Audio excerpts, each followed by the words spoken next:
औज़ बिल्लाहि मिनश्शैतानिर्रजीम बिस्मिल्लाहिर्रहमानिर्रहीम अस्सलामु अलैकुम वरहमतुल्लाहि वबरकातुहू।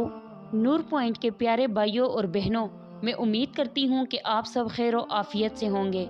मैं अल्लाह रब्बुल इज़्ज़त से दुआ गो हूँ कि आप सबको खैर और आफ़ियत से रखे, आमीन।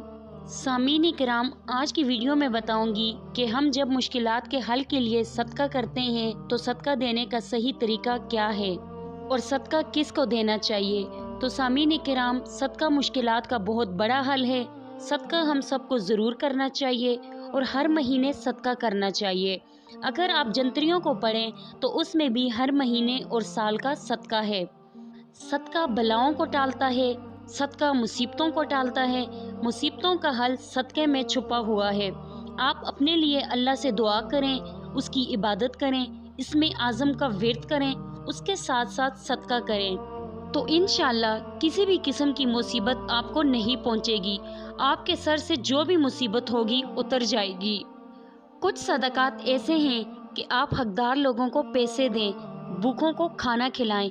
उनके साथ ये है कि पैसे जब भी आप दें तो छुपा के दें, किसी को मालूम ना हो कि आपने कितने पैसे दिए। जब भी कोई मांगने वाला आए तो आप उसको बातें न सुनाएं कि तुम्हारे हाथ पैर सलामत हैं, तुम ये काम करो।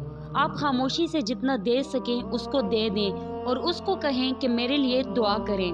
उसके बाद सदका आता है उन चीज़ों का जो चीज़ें हमें नज़र नहीं आती, जैसे कि जिन, बलाएं, चुड़ैलें। इनको जो सदका देने होते हैं अक्सर उसके बारे में कहते हैं कि गोश्त कब्रिस्तान ले जाकर फेंक दें या छत पर फेंक दें। ये फेंकने वाला तरीका सही नहीं।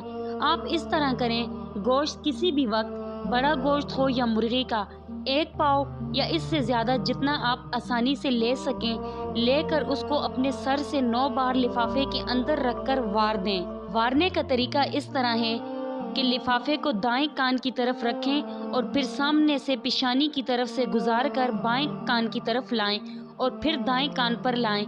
इसी तरह 9 बार करें। सर से वारने के बाद लिफाफे को ऊपर से खोल दें। कब्रिस्तान या किसी ऐसी जगह जहां कोई आता जाता ना हो वहां रख दें और वापस आ जाएं। जब वापस आएं तो पीछे मुड़कर नहीं देखना। फेंकने वाला तरीका गलत है, आप ये तरीका करें। आप सदका देते वक्त एक और सदका है कि आप लोग घर में सफ़ेद चावल बना लें और उनको घर की छत पर रख लें ताकि चिड़िया और कौवे खा लें। ये बहुत ज़बरदस्त किस्म का सदका है। उसके बाद आप लोग छोटी दालें लें, जैसे कि मसूर की दाल, मूंग की दाल। इन सब में चावल, चीनी मिक्स करें और इन दालों को बारीक ग्लिंडर कर लें। अगर ग्लिंडर ना भी करें तो कोई मसला नहीं। इनको कब्रिस्तानों या ऐसी जगह पर डालें जहां पर कीड़े होते हैं और गंदम के दाने भी डाल दें। इन सब सदकात से बड़ी बड़ी मुसीबतों का हल होता है। ये सब चीज़ें अल्लाह रब्बुल इज़्ज़त के सामने आपके लिए दुआ करती हैं। उसके अलावा गर्मियों में आप घरों की छतों पर, बरामदों में परिंदों के लिए पानी रखें और सर्दियों में चिड़ियों और कौवों को दाना ज़रूर डालें।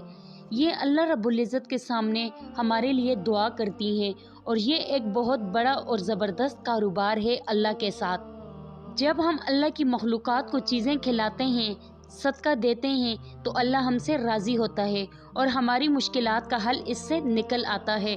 आप इस तरीके से सदकात दें, अल्लाह अपने करम से आपकी परेशानियां दूर फरमाएंगे इंशाअल्लाह। अल्लाह रब्बुल इज़्ज़त हम सबको दीन की समझ अता फरमाए और दीन के मुताबिक ज़िंदगी बसर करने की तौफीक अता फरमाए, आमीन।